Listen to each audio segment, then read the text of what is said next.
When we're racing, I'll always refuse a chance to let him overtake.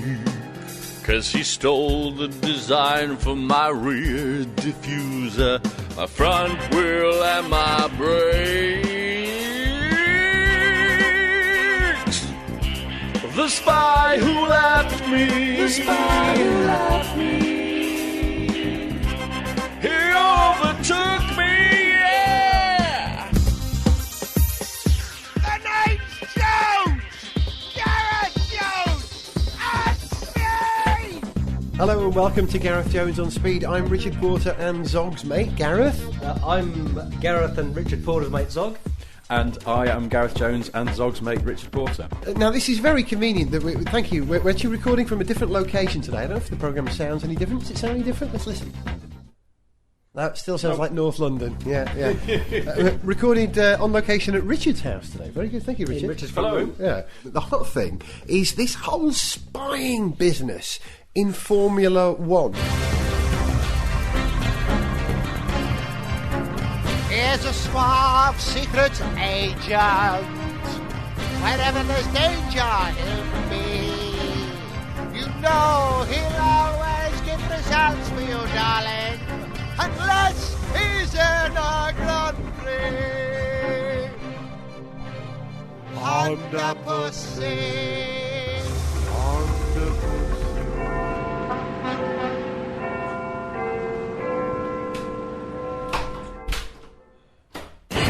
What the... Button? What are you doing in my apartment? Good evening, Em. I was in the area and I thought I'd drop by. You know, I always thought M was a randomly assigned letter. I had no idea it stood for Max Moser. You say another word and I'll bump you down to Spiker. What are you doing here, Button? There's something hairy happening in F1, Em. And I'm not talking about Nick Heidfeld. It's spying, Em. Spying? My intelligence says documents have been going missing. With your permission, I'd like to investigate. Very well, Button. Get on with it. Oh, and Button, the World Championship. Try not to muck it. Too late.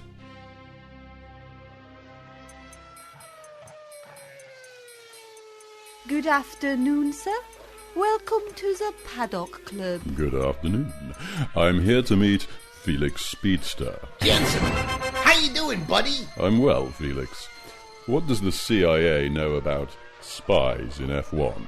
Jenson, old buddy, we've been monitoring this for a while. Our intel says that the guy behind this is known as Ron. You might want to check out his lair. They call it Paragon. Thanks, Felix. Anything else? Sorry, buddy, I can't help you. Then I'm afraid this is goodbye, Felix. What? You won't be cutting me up on the first corner ever again. But, gents, I've been fired. Yes, you have.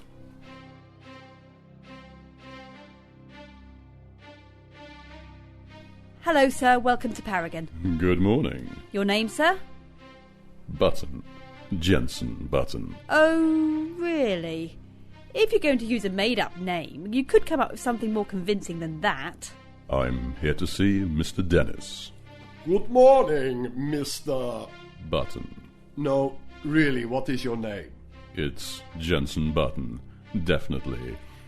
I was expecting a Mr. Dennis. Ron is unavoidably detained at the moment. I am Dr. No But Haug.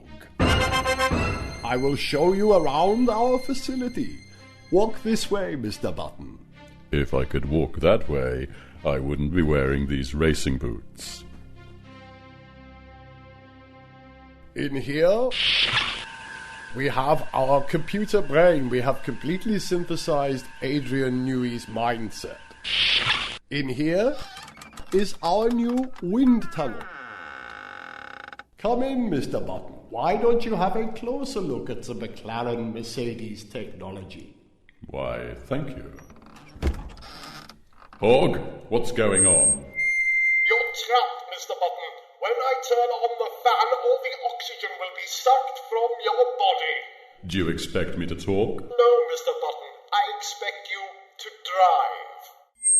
No, wait, that's just the line I used when we did this for Fernando Alonso. Forget I said anything, okay? Basically, I'm just going to kill you.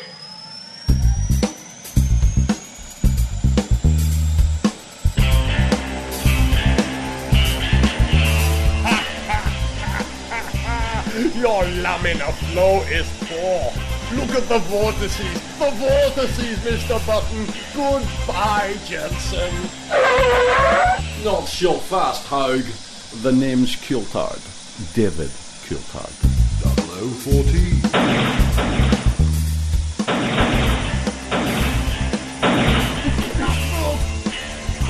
You're pushing me into the fan.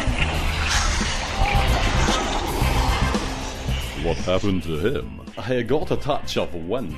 Coulthard, how did you get in here? No, I've still got a key. What are you doing now? My watch contains a remote detonator. I got it from Adrian QE.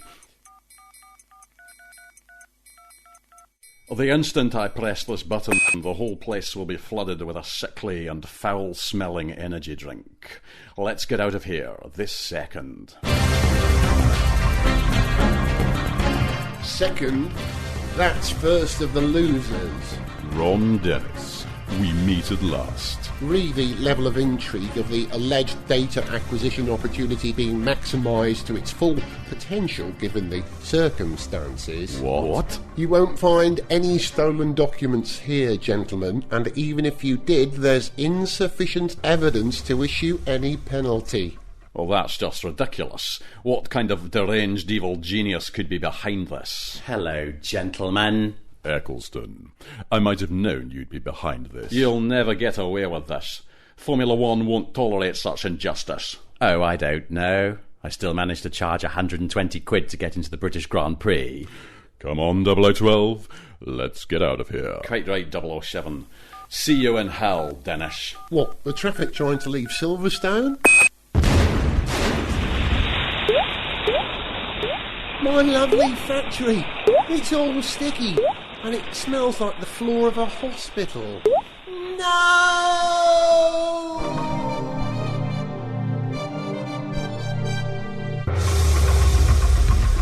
Well, this whole F1 spying scandal seems to have reached a dismal and unsatisfactory conclusion. Much like my career at McLaren. Can I get you a drink, 0014? Thanks very much. I'll have a Red Bull. Shaken, not stirred.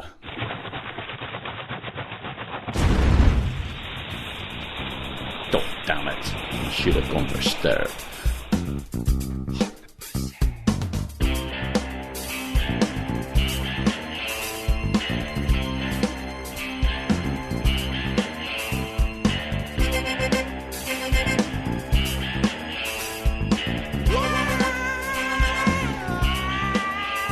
You're quick in all the corners, but quicker on the draw.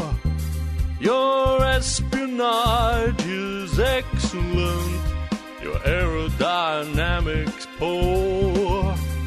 Lap times are important when you're racing for your life. There's documents left in the Xerox machine.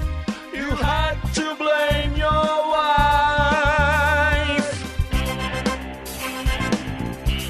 The spy who lapped me. The spy who lapped me. The spy who lapped me. Girls in gold and diamonds. Intrigue, sometimes heaven. Checked into a hotel in Monte Carlo in room 007. He's always gathering data on and off the track. He'll out-qualify you, don't deny. He'll stab you in the back.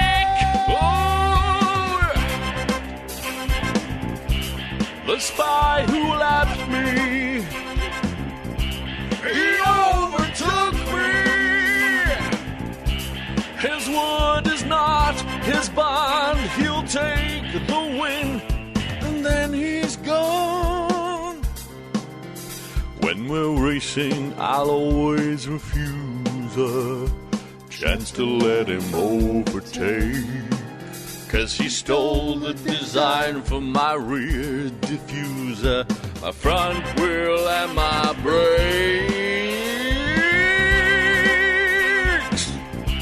The spy who left me, the spy who left me, he overtook me, yeah.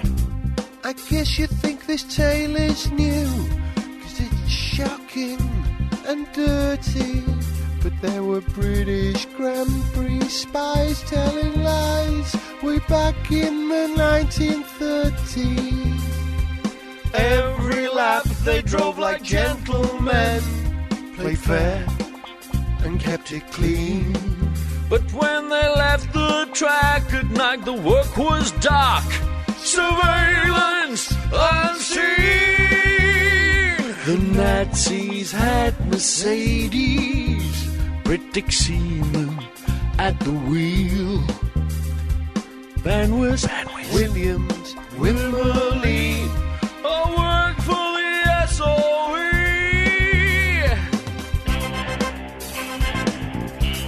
The spy who left me, the spy who left me, he overtook me. The spy who left me. Secrets and lies and flexible floors, you only bit twice. The spy who left me, he overtook me. The spy who left me. Step Central with Gareth Jones on speed! Zog, you're the most learned amongst us. I don't know about that. Do you understand what happened here? Can you give us a present? I don't think any of us know. I mean, we know a certain amount from what's been reported in the press, which is inevitably a slightly selective version of the truth of what originally happened. You know, The sequence of events are something like this, though, aren't they? First of all, some white powder was alleged to have been found on a Ferrari. Or Yes, but then that was traced to hiring Lindsay Lohan as chief mechanic. Oh, yeah. That's always... It's a risk, isn't it, when you cross Formula 1 with Hollywood? Second of all, these documents alleged to have turned up in the possession of Mike Coughlin, who was Ferrari's chief designer.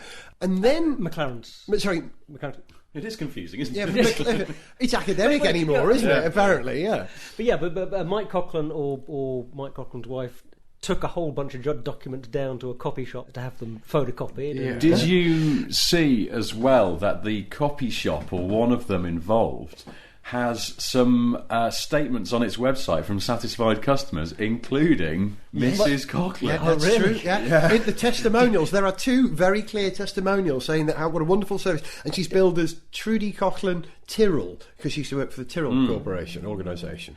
Damning evidence. did they post those before or after all this? I'm guessing SNI before, and publicity? we should check back and find out if they've gone now. But, yeah. We'll put the link up. But apart from the saga of the documents and where the documents were stolen and whether somebody passed documents to somebody else and whether McLaren knew about it as a team and all that side of it, there's it's been getting more interesting with the with car chases taking place in Italy, and Nigel Stepney says that he'd been followed by various guys in cars. He managed to corner one of these cars on one occasion, tried to get the guys to speak. They wouldn't say anything, and he's given registration numbers to the police, and apparently they're looking into it. So maybe we'll hear some more of that, or maybe we won't. But it's there's a lot going on. This is very extraordinary as well. Thuggish behaviour and organised crime in Italy, of all places. You wouldn't expect that. Never happened. Completely out of character. No. Okay, so the resolution as it stands at the moment... Affidavit. Sorry, I don't know where that came from. Craig, David... Affidavit. As I understand it, the present resolution of this at the moment is that, having met with the FIA Council, the World Sporting Council, what's it called? I'm not sure what it's called, but it's kind of a senior FIA tribunal, which he is. McLaren were found guilty of possessing 700 pages of documents belonging to Ferrari, but were not sentenced, as it were, because they didn't do anything with it. Yeah. Now, That's and just a bit Ferrari odd. have put out statements saying they're disgusted and all this sort of stuff. One of the things they cited earlier on was the fact that McLaren pulled them up on having that flexible floor, and possibly quite rightly said, well, how would they know we got a flexible floor unless they had some insight into our engineering? Because you can't see it. And if the FIA hadn't spotted it in scrutineering, it's clear that somebody with access to engineering plans had tipped them off. Well, and as the thing was, unfolding, it did seem to me that one of the likely explanations, one of the things that was likely at the heart of the whole thing was simply that, somebody at Ferrari had tipped off somebody at McLaren about what they were doing on the flexible floor. Maybe somebody who was a bit unhappy with their position at Ferrari. Yeah. And like Kimi Räikkönen. and, in a sense, McLaren may have got an advantage this season, but in an entirely legitimate way, if you like, by protesting. A technical infringement that Ferrari. Well, exactly. I mean, it's funny that Ferrari is sort of whining about bringing the sport into disrepute. Ferrari, who've never cheated or done anything dodgy ever, they're whining. They're whining about being grassed up. Yes, that's what it comes down to. I reckon this is not a case of the sport being brought into disrepute. I think this is great. I think it's wonderful that this is massive, dramatic, almost Bond-esque level of intrigue in F1 at the moment. And actually, it's not bad for the sport at all. It's great for the sport. We love the backstory. We love the soap opera. And look, we're talking about it now. And if we're talking about it, everyone is. So people are noticing F1. Well, it's hitting real news headlines, if you like, rather than sporting news headlines. So in that sense, it's good. However, I think it only remains, if you like, a good bad publicity story for F1 as long as it's individuals who are committing the misdemeanours.